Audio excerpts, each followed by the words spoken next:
दोस्तों legal and legal में एक बार फिर से आपका स्वागत है। 3 अगस्त 2022 को यूनियन होम मिनिस्ट्री द्वारा नोटिफिकेशन जारी करके the criminal procedure identification act 2022 लागू कर दिया गया है। यह वही कानून है, वही विवादित कानून है जिसे पार्लियामेंट द्वारा अप्रैल 2022 में पास कर दिया गया था। जिस दिन से कानून पार्लियामेंट द्वारा पास किया गया है उसी दिन से विवादों के घेरे में रहा। विवादों में घेरे में रहने के इसके कुछ कारण भी हैं। सवाल यह है कि क्या ये कानून पहली बार सरकार द्वारा लाया गया है या इससे पहले भी कोई कानून इस तरह का अस्तित्व में था। हम दोनों पर ही चर्चा करेंगे। शुरू करने से पहले मेरा आपसे निवेदन, अगर आप चैनल पर नए हैं तो प्लीज़ चैनल सब्सक्राइब कर लीजिएगा। पुराने हैं नहीं किया है तो भी आपसे निवेदन है कि चैनल सब्सक्राइब कर लीजिएगा। वीडियो आखिर तक ज़रूर देखिएगा।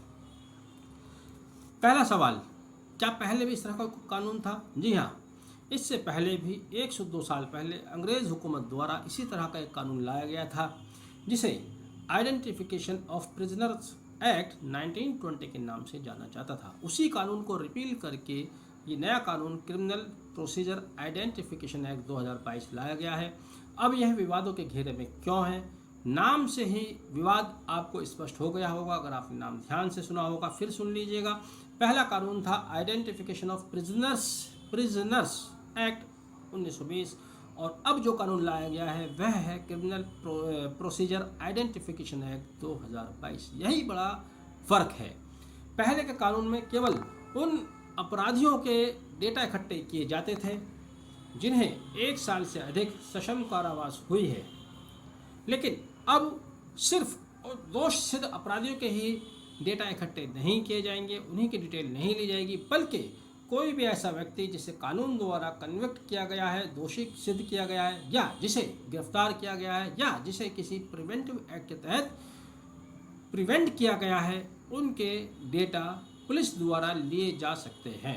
पहला फ़र्क तो एक बड़ा फ़र्क है, क्योंकि ये लोगों के डेटा से संबंधित है। लोगों का कहना है कि डेटा इकट्ठा करने से लोगों की निजता का हनन होगा।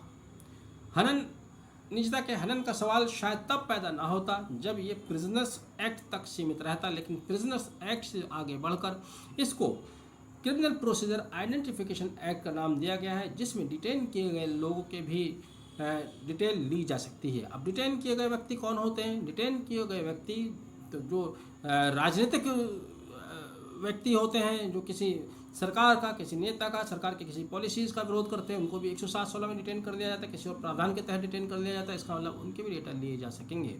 यही कारण है विरोध का पहला कारण। दूसरा, अब क्या डेटा कलेक्ट किए जाएंगे उसमें भी एक बड़ा फ़र्क है। फ़र्क होने की एक वजह भी है। 102 साल पहले वाला जब कानून लाया गया था तब उतनी टेक्नोलॉजी एडवांस नहीं थी। अब एडवांस टेक्नोलॉजी है, तो पहले कानून में और अब के कानून में क्या फ़र्क है ये भी आप समझ लीजिएगा।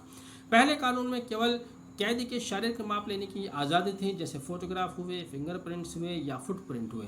लेकिन अब चूँकि टेक्नोलॉजी का दौर है, अब ये डिटेल बहुत ज़्यादा आगे चली गई है, बहुत आगे बढ़ गई है। अब जो डेटा इकट्ठा किया जाएगा किसी व्यक्ति का, वो इकट्ठा किया जाने वाला डेटा होगा फिंगर इम्प्रेशन, उंगलियों के निशान बायोमेट्रिक मशीन पर, या palm print impression, footprint impression, इसके अलावा फोटोग्राफ, इसके अलावा आइरिस एंड रेटिना स्कैन, आँखों की पुतलियों उनका स्कैन किया जाएगा। फिजिकल और बायोलॉजिकल सैंपल भी लिए जा सकते हैं।